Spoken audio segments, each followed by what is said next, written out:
the lone cowboy who stole 4 condemned brides, and the 50 years that followed.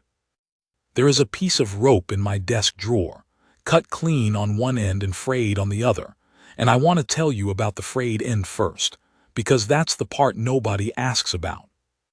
I was 31 years old and paid $11 to guard a prison wagon from Latigo to Sorrow's Bend, where 4 women were going to hang on a Tuesday for a bank robbery they did not do.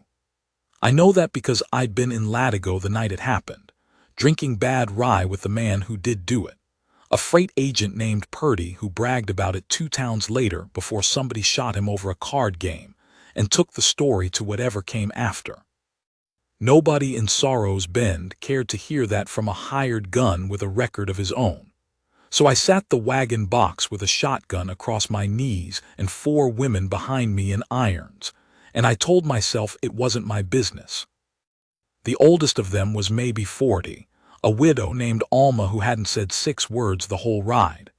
2 of them were sisters, Prudence and June, who held hands even in the irons, even asleep. And the 4th was a red-headed Irish girl, 22, 23, who looked at the back of my neck for 2 full days like she was deciding something. On the second night, camped by a dry wash with the fire down to coals, she said, "You were in Latigo." I didn't answer. "I saw you," she said, "at the Elkhorn, drinking with the man who did what they say we did." Lot of men drink at the Elkhorn. Not with Purdy. Not the night the bank window went in. She had a voice like a hand closing around something, not loud, just final. "You know we didn't do it." I looked at the coals a long while.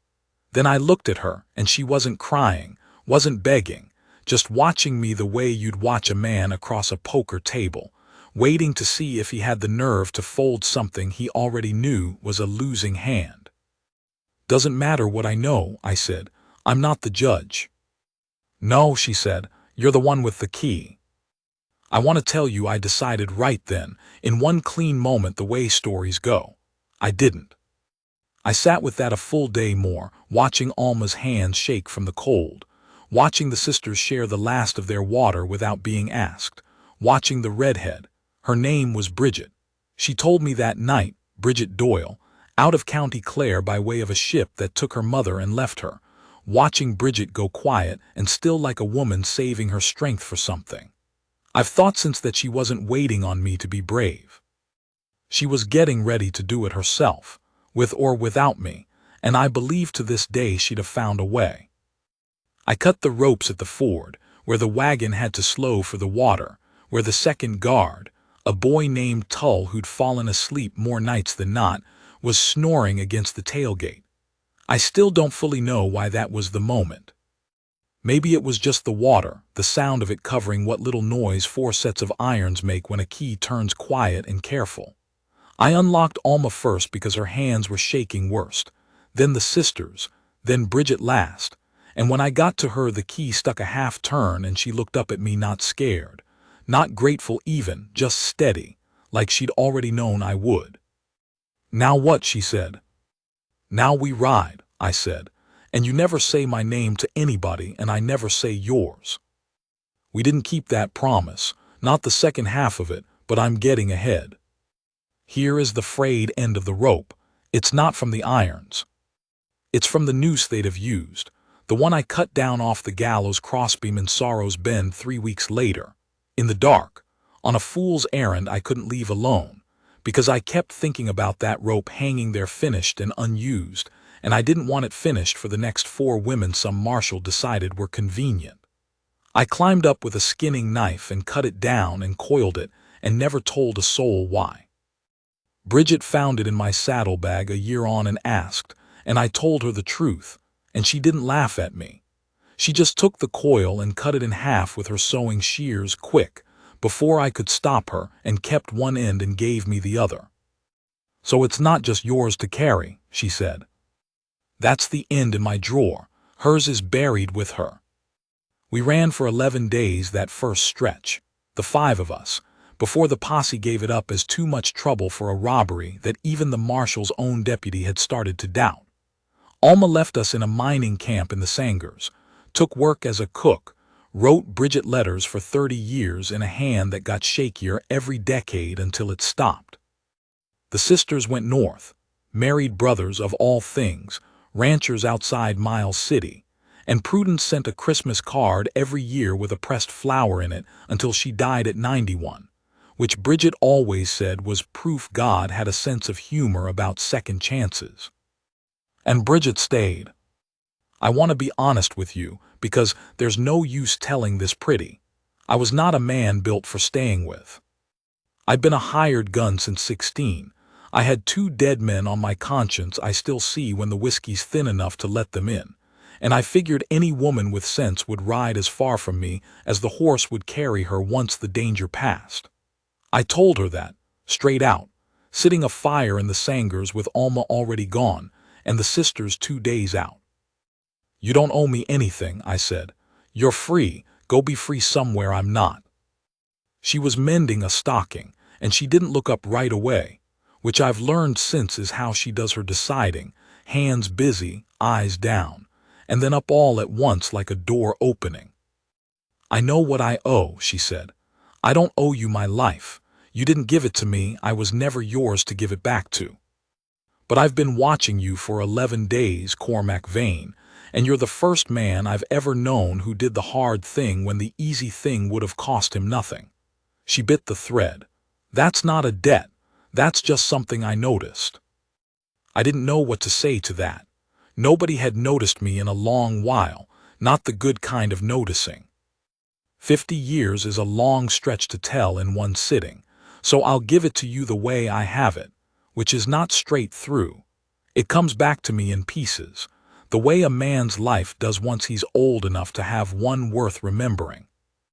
There's a piece where we're building the first cabin, on land nobody wanted because the creek ran wrong half the year, and she's up on the roof beam handing me shakes faster than I can nail them, laughing at how slow I am, and I'm thinking, not for the first time, that I have never in my life been laughed at in a way that felt like being held. There's a piece, 1874, maybe 75, where the creek did what creeks do and took half the corral, and I stood in the mud at 4 in the morning trying to save what stock I could, and she came out in her nightdress and boots with no coat and worked beside me till dawn without one word of complaint, and after, wrapped in a wet blanket on the porch, she said, "Some men would have stood there cursing God. You just started fixing." She said it like it was the finest thing a man could do. There's a piece where our boy Michael was born too early and too small, and the granny woman from the next valley said not to hope too hard, and I sat by that cradle 4 nights straight with my hand on his chest feeling for breath, and on the 5th morning Bridget found me still there hollow-eyed, and she didn't tell me to rest. She knelt down and put her hand over mine on our son's chest and said, "He's stronger for you sitting there. Don't you dare stop." He lived. He's 60 now, has a spread of his own 2 valleys over, and he still doesn't sleep well, which I've always privately thought is because he spent his first days learning his father wouldn't leave. There's a piece later, much later, I was near 60 myself, where a man came through hunting the old Bounty, Purdy's cousin as it turned out, still sore 40 years on about a story that was never even true, and he stood in my own yard with a pistol and called me a horse thief and worse. And Bridget came out of the house not with a gun but with the truth, calm as milk, and told him the whole of it, the wagon, the Ford, Alma's name and the sisters' names and her own. And told him if he wanted to shoot an old man over a lie, he was welcome to try it in front of witnesses, because she'd outlive him just to spite him. He left. I've never told her how much my hands were shaking, because by the time he was gone hers weren't shaking at all, and I didn't want to be the weaker one that day. She's 81 now. I'm 84. Michael's boy runs cattle on what used to be the wrong land by the wrong creek, which turned out, given enough decades, to be the right land after all.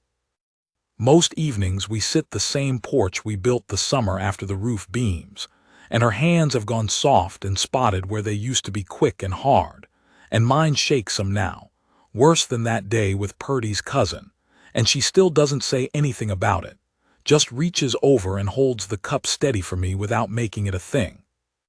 Tonight she's got her half of the rope out. She keeps it in a cedar box with Michael's first shoe and a photograph gone the color of tea, and she's turning it over in her lap the way she does sometimes, not sad, just remembering. "You ever think," she says, "what would have happened if you'd left that key in your pocket?" "Every year or two," I say, "since about 1861.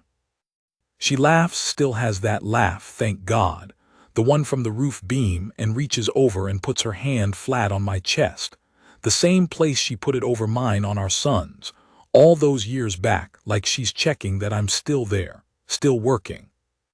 "Well," she says, "I'm glad you didn't." I put my hand over hers. Old hands, both of us, but I've never once, not for 50 years, felt like the man that wagon full of strangers looked at and decided was worth trusting. I felt like the man she decided was worth staying for. Those aren't the same thing, and I didn't understand the difference until I was old enough to be grateful for it. The frayed rope end is still in my desk drawer. Hers is in the cedar box on her lap, worn smooth from being turned over by a hand that chose to stay.